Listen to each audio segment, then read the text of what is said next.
Y os invito a que abráis vuestras Biblias.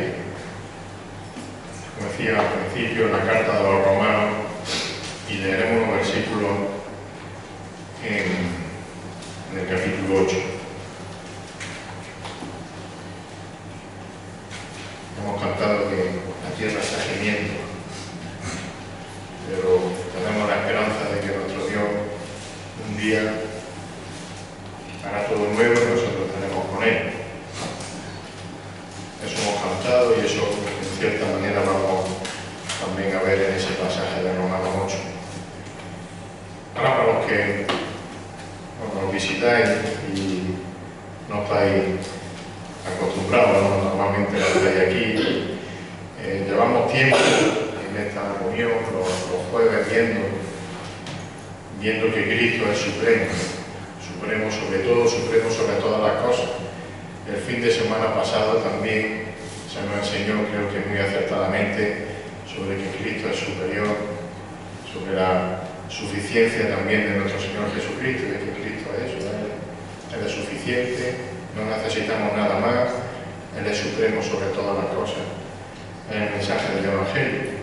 Y si recordáis de las muchas cosas en las que hemos visto que nuestro Señor Jesús es supremo, últimamente hemos visto que Él es supremo por su compasión, Él es supremo como sustituto perfecto, veíamos que Él es supremo porque Él es el abogado, mediador, perfecto también. Lo último que hemos visto semanas atrás es que Cristo es supremo también porque va a volver a por su iglesia, como también parte hemos cantado, para llevarnos con Él eternamente.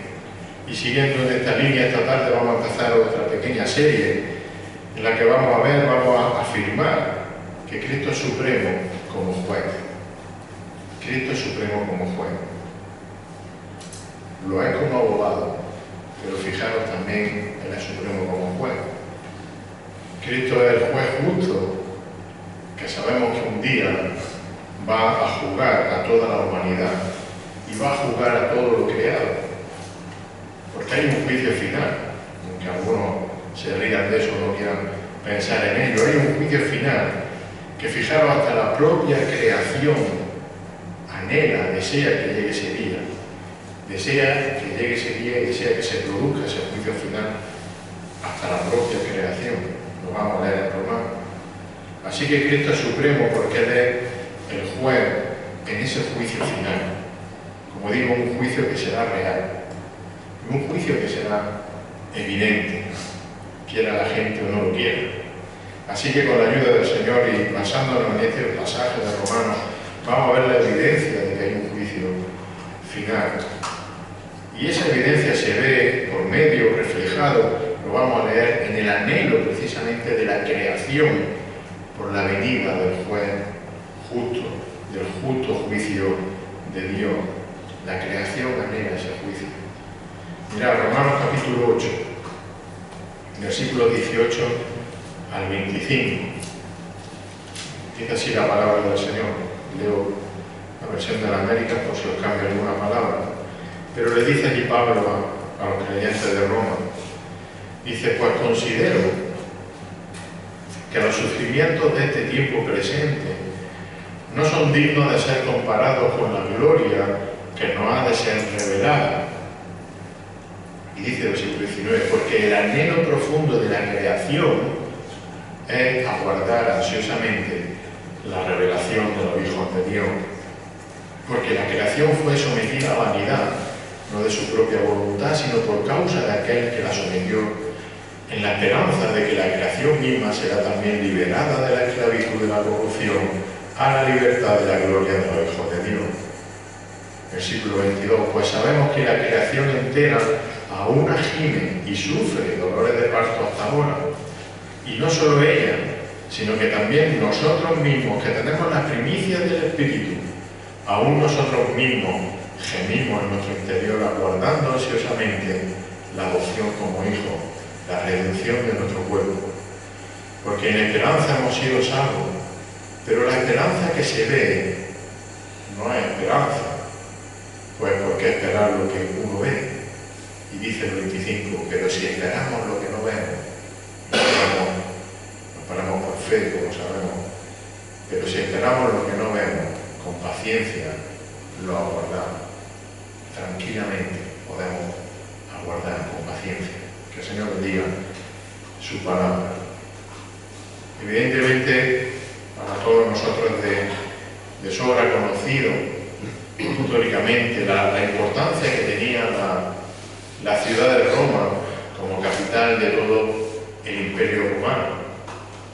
Y podemos decir también en términos humanos, términos de logística, por así decirlo, que la iglesia de Roma, a la que le escribe Pablo, era una iglesia estratégicamente, podemos decir, bien situada en la ciudad más potente de aquel tiempo, sobre todo si estuviésemos pensando en una futura extensión del Evangelio por todo el imperio. Ahora, lo que por un lado era estratégicamente bueno, puede ser bueno estratégicamente, como digo, también implicaba que como capital mundial de ese tiempo, Roma, y por tanto la iglesia de Roma, estaba rodeada y estaba afectada por todo tipo de peligro y por todo tipo de enemigos, precisamente para la iglesia. Por eso la iglesia que estaba naciendo en aquel tiempo en Roma, además de instrucción y de corrección que Pablo les da en la carta, necesitaban también aliento, necesitaban ánimo para todo aquello que estaban pasando y que iban a pasar.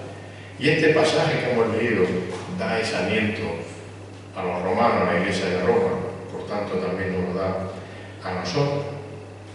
Mira, el sufrimiento en el ser humano sufre, pasa por dificultades, es el resultado de una cosa, es el resultado del pecado original que habita en cada persona.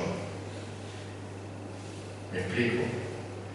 Y diciendo lo contrario, creo que se entiende, de no haber pecado, de no haberse producido la caída, allí en Génesis, en los primeros capítulos, de no haberse producido esa caída del pecado, los seres humanos no tendrían que sufrir, no tendrían que haber sufrido ninguna consecuencia grave del pecado. Fijaros, Génesis capítulo 3, versículos 16 al 19, allí lo vemos claramente por qué el hombre sufre. Dice Génesis 3:16 que el Señor a la mujer, a Eva, le dijo: en gran manera multiplicaré tu dolor en el parto. Y esto fue después, como sabemos, de que desobedecieran a Dios. En gran manera multiplicaré tu dolor en el parto. Con dolor darás a luz a los hijos. Fijaros la cosa más preciosa que una mujer puede hacer, el privilegio más grande que una mujer tiene, la honra más grande que una mujer tiene, que es dar a luz a un hijo. Por culpa del pecado lo va a hacer con dolor. Y sigue diciendo: y con todo tu deseo será para tu marido y él tendrá dominio sobre ti. Versículo 17, entonces dijo Adán: por cuanto has escuchado la voz de tu mujer y has comido del árbol del cual te ordené diciendo: no comerás de él, porque has desobedecido a Adán. Fijaros la consecuencia del pecado. Maldita será la tierra por tu causa. Toda la tierra, está diciendo Dios. Y explica: con trabajo comerás de ella todos los días de tu vida, espinos y abrojos te producirá, y comerás de las plantas del campo, con el sudor de tu rostro comerás el pan hasta que vuelva a la tierra, porque de ella fuiste tomado, polvo eres, y al polvo volverás. Así que es evidente, la causa del sufrimiento del ser humano es el pecado original que está inmerso, que está incrustado en el hombre y en todo lo creado, como acabamos de leer. Ahora, por otro lado, como hemos leído en Romanos 8, llegará un día en que después de ese juicio final, todos los hijos de Dios serán o seremos, dice Romanos, revelados en gloria, 8, 18 y 19. Pues considero que los sufrimientos de este tiempo presente no son dignos de ser comparados. Todo ese sufrimiento que vaya a tener no es comparado con qué, dice Pablo, con la gloria que nos ha de ser revelada. Y dice el 19, porque el anhelo profundo de la creación, de todo lo creado, es aguardar ansiosamente la revelación de los hijos de Dios. Ese final de los tiempos, ese juicio final, donde será revelada la condición de cada Así que esa gloria en la que seremos revelados, ese día es el resultado de la gracia de nuestro Dios hacia nosotros. Y mientras que para los hijos de Dios, es decir, para todos aquellos que creen en el Señor y que se arrepienten de su pecado y que le piden perdón por su pecado, para ellos los sufrimientos de este presente, como dice el apóstol Pablo en la carta, son temporales, son durante este tiempo aquí en la tierra. La gloria que vamos a disfrutar después de ese día, de ese juicio en la que el Señor es el juez, la gloria que vamos a disfrutar, dice Dios, que es eterna. Sufrimiento presente, pero gloria eterna. Como hemos leído, cuando Adán pecó en Génesis, su transgresión, su pecado afectó no solo a la humanidad, no solo al hombre, sino también a toda la creación, a todo lo creado, tanto animado como inanimado, es decir, animales, plantas, hasta la piedra. La tierra en su totalidad está maldita por causa del pecado. Y lo vemos cada día, y solo tenéis que ver un documental de la 2 si queréis, pero ahí se ven los animales salvajes, mueren de forma violenta, se matan unos a ellos. Bueno, el hombre también lo hace, que supuestamente no es salvaje. Se comen unos a otros. Todos los animales, las aves, los peces, las serpientes sufren todo tipo de enfermedades y de situaciones graves. El resultado del pecado del hombre se extendió, se ha extendido como se extienden las ondas, por ejemplo, de la radio o las ondas en el mar, como cuando tiran una piedra en un charco, veis la onda. Así, de esa forma tan sencilla, se extendió el pecado por toda la creación. Como dice Pablo en el versículo 20 de Romanos 8 que hemos leído, la creación fue sometida a vanidad, a frustración, a desorden. Y no por su propia voluntad, sino porque, como hemos leído en Génesis, Dios decretó eso. Fue un decreto de Dios por la desobediencia del hombre. Y dice Romanos 8:20, porque la creación fue sometida a vanidad, no de su propia voluntad, sino por causa de aquel que la sometió. Por tanto, vivimos en un mundo, y solo hace falta mirar el telediario, vivimos en un mundo que gime, que llora, que sufre.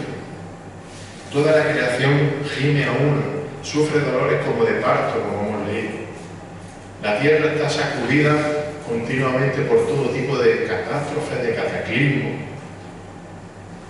La plaga, por así decirlo, más extendida que hay en este mundo es la muerte. La muerte física que afecta a todo ser viviente. Y eso es causa del pecado original. Pero es que incluso los que somos creyentes, los que somos hijos de Dios, y tenemos esa esperanza futura, mientras estamos aquí no estamos exentos de esa situación. Sufrimos todo tipo de dolores, sufrimos todo tipo de enfermedades, y tenemos hasta en nuestra propia iglesia, a nuestro alrededor, todo tipo de enfermedades, incluso de vez en cuando sufrimos la muerte y la pérdida de personas. Y fijaros, aunque tenemos las primicias del Espíritu, como dice también Pablo en lo que hemos leído, esa primicia del Espíritu es una garantía de que vamos a ser liberados del pecado totalmente el día final. En ese juicio todavía gemimos, pero gemimos esperando aquel día de gloria, el día del juicio del Señor. Dice el versículo 22 y el versículo 23 de Romanos 8. Pues sabemos que la creación entera aún gime y sufre dolores de parto hasta ahora. Ya lo dijo el Señor en Génesis. Y dice el 23, y no solo ella, sino que también nosotros mismos, que tenemos las primicias del Espíritu, aún nosotros mismos gemimos en nuestro interior. Ahora, ¿cómo gemimos? Sigue diciendo el versículo, aguardando ansiosamente la adopción como hijo, la redención de nuestro cuerpo. Tenemos una esperanza, aguardando ansiosamente. Dice Pablo que el Espíritu Santo mismo es la primicia. ¿Qué quiere decir eso? Pues así como el primer, digamos, puñado de un grano que ya está maduro cuando se recoge del campo, pues el primer aceite, estamos en la provincia de Jaén, ese primer aceite verde que se coge magnífico, de forma primera, de forma temprana, todo eso es una muestra de esa cosecha que se espera al final, de esa cosecha final que sabemos que luego vendrá en el futuro. Como venga ese grano al principio, como venga ese aceite o esa aceituna al principio, así será la cosecha, así será el futuro.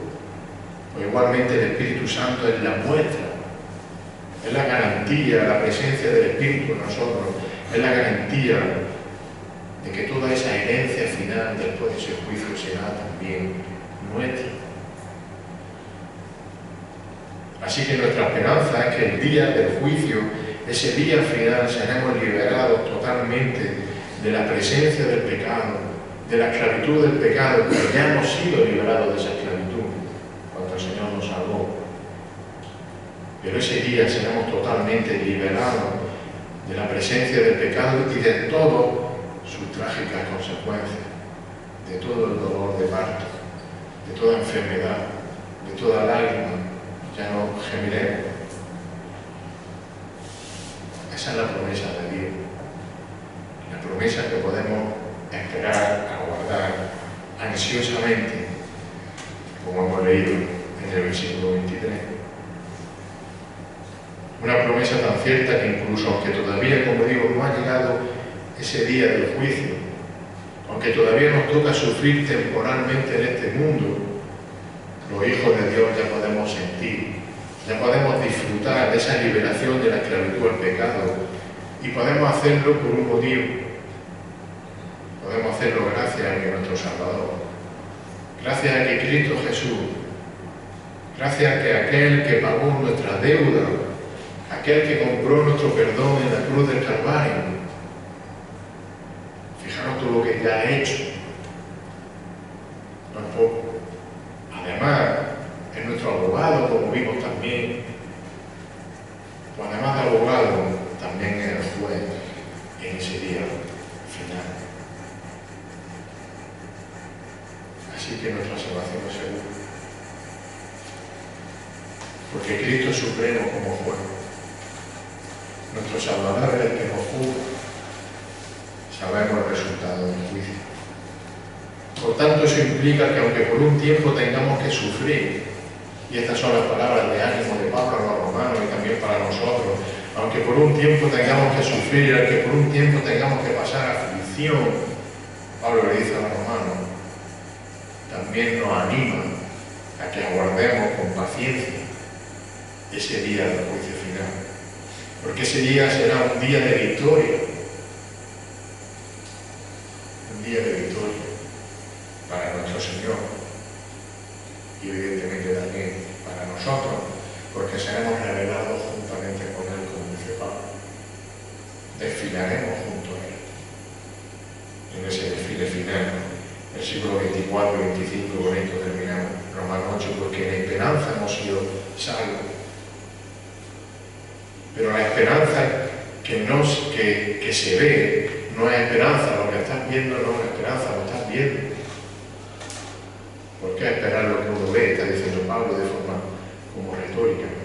Ahora dice el versículo 25, pero si esperamos lo que no vemos, y lo hacemos por medio de la fe en nuestro Señor Jesucristo, dice que con paciencia lo aguardamos. Así que, hermanos, con paciencia, con esperanza, con fe, aguardamos ese día. Esperamos ese día sabiendo que si ya tenemos la primicia, que es el Espíritu Santo, lo estamos viendo y guiando nuestras vidas, que si ya hemos sido salvos por la obra del Señor Jesucristo en la cruz del Calvario, y que si Él resucitó de entre los muertos al tercer día, como estaba escrito, determinado por Él siglos y siglos antes, Él va a cumplir su promesa de que después de ese día estaremos todos de eternidad con Él. De hecho, ya estamos disfrutando de esa eternidad con Él, aunque estemos aquí y aunque estemos pasando situaciones, algunas difíciles, en algún día. Así que podemos alabar y adorar a nuestro Dios, porque Él es supremo, también porque Él es nuestro juez. Que el Señor bendiga su palabra. Señor, te damos gracias en esta tarde por, Señor, ver el privilegio, Señor, que tenemos de ser tu Hijo. Como leemos tu palabra, Señor, no somos mejores que nadie, no somos más especiales que nadie, no somos más listos que nadie. Señor, pero sí tenemos la seguridad de que tú nos has salvado en la cruz del Calvario y que por ello tenemos una salvación segura, eterna, para siempre. Y aunque por un tiempo estamos aquí como peregrinos, como de paso en este tiempo, Señor, el día del juicio final, Señor, estaremos a tu lado, no para condenación, sino para salvación, Señor, para bendición eterna. Gracias, Señor, te damos por ello. Y te rogamos, te suplicamos, Señor, que tú sigas trayendo personas a tus pies, que tú sigas llevando personas al conocimiento de tu verdad, que tú sigas llevando personas al arrepentimiento de su pecado. Señor, que tú sigas salvando a personas para tu gloria, Señor, y para que puedan también gozar de esa salvación eterna y esa seguridad, Señor, que nosotros también recibimos de ti un día. En el nombre de Jesús te lo rogamos.